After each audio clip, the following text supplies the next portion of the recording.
Nesse vídeo a gente vai falar sobre o indicador número 19 do Global Innovation Index, que é acesso à internet, acesso a tecnologias de comunicação e informação, né? Esse ICT Access Index. Aqui tem a definição do índice, eu vou ler com vocês. O índice ICT é composto por pesos, né, que são atribuídos a 3 indicadores. Cada um deles tem 33% de contribuição. Indivíduos que possuem um telefone celular, a proporção, né, de indivíduos, proporção de casas que têm acesso à internet e porcentagem da população coberta por redes de telefone móvel, né, redes de telefonia móvel, né. Então aqui ele fala dos tipos, né, pelo menos 3G e esse LTE WiMAX. Enfim, coloquei aqui em português para ficar mais fácil de distinguir, e isso veio do datahub.itu.int, que a gente vai entrar para ver daqui a pouco os dados do Brasil. É muito interessante, se fosse você ficava aqui para assistir. Essa aqui é a coletânea de resultados do Brasil no ranking, como é que está a nossa posição. A gente está em 61º lugar em 2013, entre 133 países, e esse resultado veio piorando. Esse foi o nosso melhor resultado, em 61, e depois foi piorando até bater 84, né, posição 84 em 2023, melhorou um pouco para 2024, 78, a gente foi para a posição 78, mas assim, de qualquer maneira, é uma tendência clara de piora, né? A gente está caindo na distribuição desses recursos, né, de informação, de acesso à internet e redes de comunicação, o que é muito ruim, né, porque significa que a gente está indo na direção contrária do desenvolvimento, né, e isso aqui é importante dizer que não tem nada a ver com o governo A ou o governo B, isso é o Brasil, tá? Não tem a ver com o governo A ou o governo B. É o nosso resultado. Aqui tem dois tipos de governo aqui no meio, mas você vê que a tendência continua piorando, né? A tendência geral. Então não existe uma reversão clara, né? E isso é muito ruim para a gente. Aqui é um outro resultado interessante, que agora é o ranking, né? O que acontece no valor, né, da distribuição, quer dizer, qual é a nossa nota, né? A nossa nota era 53,5, quer dizer, a distribuição, né? Porcentagem da distribuição, 53,5, depois foi para 54,9, mas lembra que isso aqui sempre é relativo, né? É em relação aos outros países. Então, a gente vai caminhando, o ranking está piorando, embora a gente tenha uma melhora até 2017, né? Quer dizer, a distribuição foi aumentando até 2017, mas a gente viu que a partir de 2017 a gente não conseguiu manter o mesmo ritmo, talvez por conta da recessão que a gente teve em 2015, um efeito dessa recessão, né? Porque projetos de telecomunicação você não faz do dia para o outro, você tem que licitar o projeto para você poder começar a obra, né? Para fazer a distribuição de redes de comunicação, e como a gente teve uma crise muito forte em 2015, talvez isso tenha impactado os anos seguintes, 2017, 2018, 2019, até que quando chegou em 2022, esse salto aqui ele acontece em todos os países. Por quê? Porque foi o problema que a gente teve, esse problema global que a gente teve, né, que afetou todos os países aí, e é por isso que tem esse salto. Mas mesmo com esse salto, você vai ver lá no outro gráfico, que a gente continua piorando, ou seja, os outros países eles tiveram um salto também, mas um salto maior do que o nosso, quer dizer, eles conseguiram proporcionar mais acesso à internet ou a celular do que a gente nesse período de crise, né? Depois a gente caiu de novo, né, a nota, né, teve uma redução de 10% de 22 para 23, e aí recuperou um pouco, aí aumentou 17%, na verdade aumentou bastante, né, de 2023 para 2024. Alguma iniciativa do governo atual, que eu não tenho conhecimento, mas com certeza alguma coisa que está dando certo, né? Porque aumentou o valor. Agora eu vou pular aqui e vou mostrar rapidamente a nossa comparação com o Chile. Por que com o Chile? O Chile é um país que ocupou a liderança do ranking de inovação na América do Sul, América Latina e Caribe por algum tempo. Ele revezou ali com Chile, Costa Rica, às vezes aparecia o México também, e o Brasil estava ali em 5º, 6º lugar. Depois o Brasil começou a subir, mas assim, em comparação com o Chile, sempre gosto de fazer essa comparação com o Chile, porque é um termômetro para nós, né? E você vê que essa é uma das explicações do que aconteceu, Por que que o Chile ocupou a liderança por muito tempo? 2016 ainda era quase empatada a distribuição de infraestrutura de telecomunicações, né?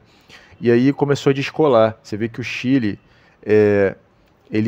a posição do ranking, né, que é o contrário, né, a posição ela vai caindo, então que significa que está ficando melhor.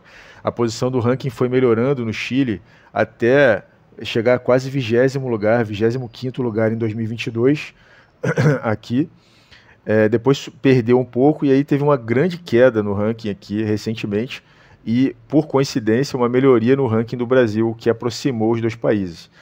Mas fica bem visível aqui a piora constante do Brasil e a melhoria constante do Chile, com uma grande melhoria de 21 para 22, quer dizer, eles investiram muito no desenvolvimento da infraestrutura naquele período difícil que a gente teve, mas não adiantou muito, né? Porque agora eles estão perdendo de novo. Mas dá para perceber aqui qual que é a nossa posição em relação aos outros países, somente um par nosso aqui da América do Sul. Agora eu vou entrar aqui nos números do Brasil, vou aproveitar e mostrar para vocês esse site, que é o DataHub. É um site muito interessante, que eu acho que vale a pena você visitar. Você vai entrar no site do DataHub, basta você fazer a filtragem aqui, você chega aqui, filtra, né, Brasil, ele vai colocar aqui todos os resultados do Brasil nessa área de internet, celular, né? Ele vai dar esses números aqui. Então, está falando aqui de affordability, quer dizer, a capacidade de compra, né, do cidadão, né? Quanto que custa um sinal de celular na cesta de compra de um cidadão, né? 0,74%, no caso da telefonia móvel, né? No caso da telefonia da internet móvel, a internet fixa é 2,46%. Aqui ele vai falar de acesso a 2G, 3G, LTE, WiMAX e 5G. 5G, 62% da população tem acesso. Indivíduos com telefone celular, 88,1%, é muita gente, assim, é bastante razoável. Só que, repara, lembra da nossa posição, a gente está lá em 80º lugar, está lá no bloco, lá na rabeira da fila, assim, lá atrás. E ainda assim, 88% da população tem celular. Quer dizer, teria que melhorar muito para essa distribuição, mais pessoas tendo acesso, para poder melhorar esse resultado aqui. Aqui tem outros números interessantes, por exemplo, indivíduos que utilizam a internet, 85% mulheres, 82% homens. Indivíduos usando a internet na área rural, 77%, na área urbana, 85%. Idades, né? Mais 14 anos, até 14 anos, 90%, de 15 a 24 anos, 95%, e o pessoal de mais de 75, só 28% usando a internet e celular. Esses números são também muito interessantes, que tem uns números aqui bem engraçados, né? Por exemplo, aqui tem, utilizando fórmulas básicas e uma planilha, você vê que só 14% da população utiliza esse tipo de recurso, né? Escrever um computador com uma linguagem de programação, escrever um programa de computador com uma linguagem, né, de programação. Só 4,18% da população tem capacidade, no Brasil tem capacidade para isso, né? Aí você vai ver aqui problem solving, quer dizer, fazer um curso online, apenas 15,7% da população. Então você repara que realmente nosso acesso é muito limitado, né? A gente não tem... Por quê? Porque tudo é muito concentrado na região sudeste. Então, áreas rurais, lá no interior do Amazonas, no Mato Grosso, são áreas muito difíceis de acesso, né? Embora você não tenha a maior parte da população lá, essas pessoas ficam excluídas e é muito difícil levar esse recurso até lá, né? Pessoas que vivem no semiárido, no Nordeste, é muito complicado. Vou fazer uma comparação aqui com outro país. Vou fazer o próprio Chile, né? Vou pegar o Chile aqui, colocar aqui, peraí, Chile, vamos ver.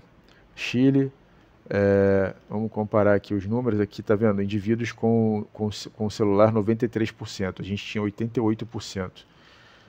Aqui, escrevendo um programa de computador, 16%, né? No nosso caso eram 4%, né? Então, assim, bem melhor do que nós, né? 4 vezes mais, né? Problem solving, vamos ver aqui, 21,3%. No nosso eram 15%. Então os números do Chile são bem melhores, são melhores, não são tão melhores assim. Vamos ver agora um país de ponta, por exemplo, South Korea. Vou botar assim, Coreia, mais fácil, né? Coreia. South Korea. Coreia. Republic of. Né? Vamos ver, 97% das pessoas com celular. Né? Você vê que, mesmo na área rural, 96% usam celular, quer dizer, não é uma restrição o fato de ser uma área rural. Na área urbana, 97%. Né?